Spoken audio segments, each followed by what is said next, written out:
Is-sitwazzjoni fl-Italja qed taqleb għall-aħjar u fl-aħħar qed jidher xaq ta' dawl. Hekk qal Beniamino Vignola, ex-plejer ta' Juventus, f'kummenti li għadda waqt il-programm Net Live. La situazione in questo momento si sta un pochino normalizzando, cominciamo a vedere un po' di luce in fondo al tunnel. Io vivo qui a Verona, siamo nel Veneto, siamo un po' nell'epicentro di quello che è stato il problema coronavirus. Vignola bħalissa joqgħod fil-Veneto ftit il-bot minn fejn kien l-epiċentru ta' din il-pandemija u stqar li fil-pajjiż ġar tagħna ix-xahar ta' Marzu kien xahar diffiċli ħafna minħabba din l-imxija fejn fost l-oħrajn ġiet affettwata il-ħajja ta' kuljum tan-nies u anki l-impjiegi.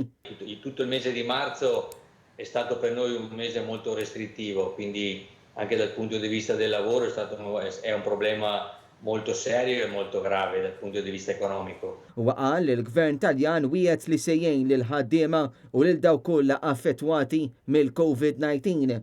Sono stati annunciati degli aiuti da parte del governo e speriamo che tutte queste promesse che sono state fatte vengano mantenute. Intant l-ex-plejer Juventin spjega kif ġie affettwat il-kampjonat Taljan u l-futbol b'mod ġenerali. Anche il calcio ha risposto in modo molto responsabile a questo problema.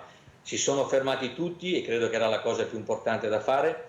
Stanno pensando di voler chiudere i campionati, però non hanno ancora un'idea precisa su quelle che sono le date. È stato fermato un europeo, è stato fermato un'Olimpiade, spostato un'Olimpiade, quindi sono tutte cose che dovevano essere fatte perché credo che la cosa più importante era pensare alla salute del nostro mondo. U għala il-kollegament billi jawgħar il-Maltin u l-Awċin lajt it-tajjeb biex nibqgħu id-dar u nieħdu ħsieb saħħitna.